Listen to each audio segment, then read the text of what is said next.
gente. Bom dia, é um prazer estar aqui.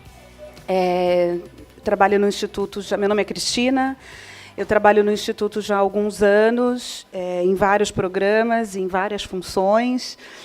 Estava comentando com a Valéria, a gente se encontrou faz uns 4, 5 anos, né? Numa das oficinas, quando eu coordenava as oficinas, a gente fez uma oficina pertinho do metrô Vila Madalena, e a gente tinha convidado a Valéria para fazer uma fala, então hoje eu vou dividir a fala com ela, uma honra. E eu, enfim, vou falar um pouco sobre o PPP, muito a partir da experiência que eu tive como formadora no serviço de acolhimento, né, do trabalho de supervisão e formação para as equipes dos serviços, tanto educadores, a equipe técnica, gestores e, enfim, a equipe de apoio. E antes de começar, assim, eu até deixei um trechinho de uma fala do Antônio Cândido, deixei para o final, mas eu, quando estava preparando o material, fiquei pensando, né, a gente fala tanto da convivência com as crianças, com os adolescentes, com as famílias, e acho que o PPP ele é uma oportunidade para a gente sair um pouco dessa ideia de que ele é um documento estritamente burocrático, chato, que a gente tem prazo para entregar e que tem um monte de gente pressionando a gente, né? Ele é uma possibilidade, me parece, e é sobre isso que eu vou falar, de encontro da equipe. As equipes também convivem.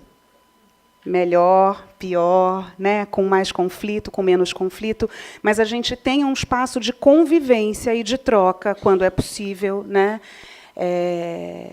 dentro da equipe. E acho que isso é fundamental, né? A gente fala muito do cuidar de quem cuida, e acho que poder se reunir, poder trocar e poder pensar sobre o trabalho é um jeito de cuidar super importante. Então, acho que o primeiro ponto, né, é pensar no PPP como um documento norteador, né? Então, é previsto nas orientações técnicas que se construa um PPP, né?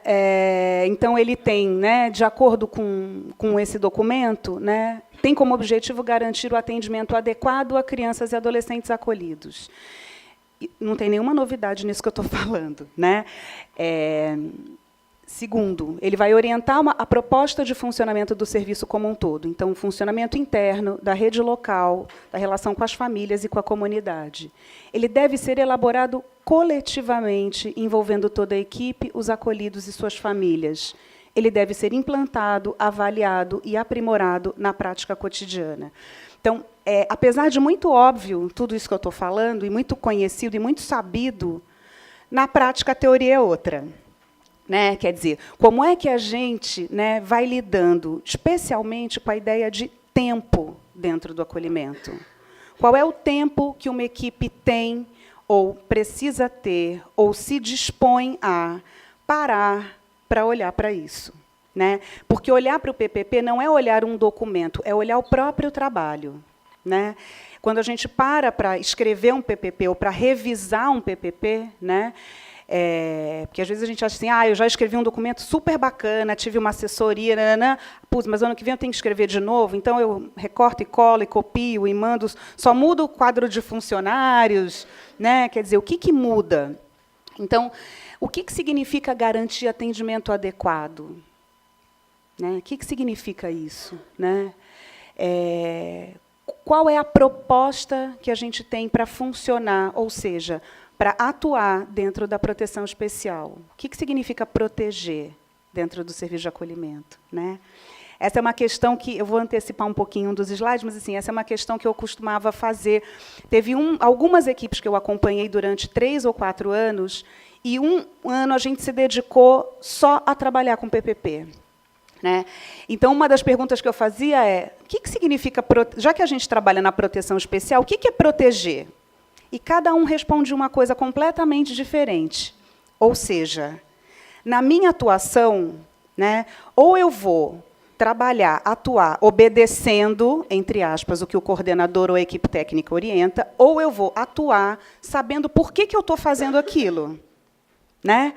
Então, essa pergunta, o que é proteger dentro do serviço de acolhimento, ela gera respostas muito diversas e, em consequência disso, atuações também muito diversas. E aí o risco é a gente perder o fio da meada e a criança ou o adolescente ser acompanhado e atendido por 15 propostas diferentes, quer dizer, uma proposta para cada educador ou para cada técnico, né? Então, acho que essa é a grande questão que eu acho que o PPP me parece que como documento vai trazendo. E um outro ponto é a gente poder justamente pensar, então, o PPP como uma ferramenta profissional, né? Como e por que ele pode ser pensado como ferramenta de formação profissional das equipes ou como um caminho de profissionalização, né? O PPP vai se configurar como um documento que organiza a história, os princípios, os objetivos e os procedimentos adotados pelos profissionais no cotidiano. Ele deve ser elaborado, debatido, avaliado constantemente pela comunidade profissional e implica sua implementação, adesão, apropriação no cotidiano, que é diferente de um documento burocrático, né? Então, muitas vezes, o que eu costumo, né, assim, acho que estou falando um pouco da minha experiência e da minha observação, quase nunca os educadores sabem do PPP. Nunca leram o documento inteiro, né? É um documento que é feito, né, renovado às pressas ali, porque tem que entregar para o CREAS, para as MADES, etc., porque estão cobrando, porque tem prazo, né? Então, é aquela semana que a equipe técnica e o gerente e o gestor ficam trancados na sala, ninguém bate, ninguém fala nada, porque eles precisam terminar o documento. E os educadores, em geral, e especialmente a equipe de apoio, pouco sabem o que tem no PPP. Né? Então, nesse sentido, né, acho que um disparador, justamente para a elaboração e para a construção do PPP, porque ele não é um documento que vem pronto. Se a gente for pensar, no final, eu até compartilho com vocês, a gente tem, né, nas orientações técnicas, tem isso, no material do Instituto, né, sobre profissionalização do serviço de acolhimento, também tem isso, quer dizer, tem uns itens que precisam constar no PPP. Agora, o recheio, como ele vai ser recheado, né, as informações e experiências que vão estar nesse documento são absolutamente singulares e únicas para cada serviço.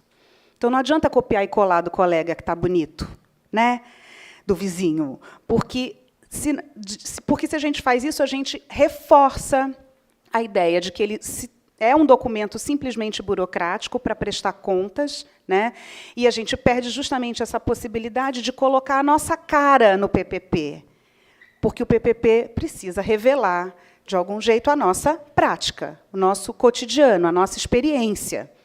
E quem trabalha no serviço de acolhimento, mesmo que nunca tenha participado da elaboração do PPP, tem muita experiência, né?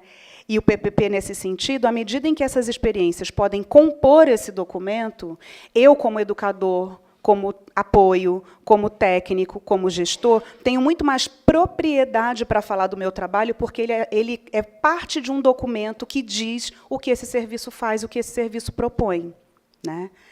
Pode passar, Tati. E aí, acho que, nesse sentido, é pensar que o PPP ele é uma construção coletiva, né? Ou deveria ser uma construção coletiva, né? Por quê? Porque no serviço de acolhimento, por princípio, ninguém trabalha sozinho, né? E, às vezes, a gente perde essa dimensão um pouco, né? Porque cada um fica muito centrado na sua própria função, né? E, às vezes, a gente esquece, né? Ou de uma certa rixa entre os plantões, né? No meu plantão eu consigo fazer isso, por que você não consegue fazer no seu? Não, porque organiza direito, né? Porque no nosso, fulaninho só dá problema no seu plantão, no meu não dá, né? Então, e aí é muito interessante, quer dizer, como é que a gente coloca essas diferenças numa construção coletiva que dê uma cara para esse trabalho, que é a cara de todo mundo. Não é só de um, não é só do gerente, não é só do técnico, né? Não é só do educador.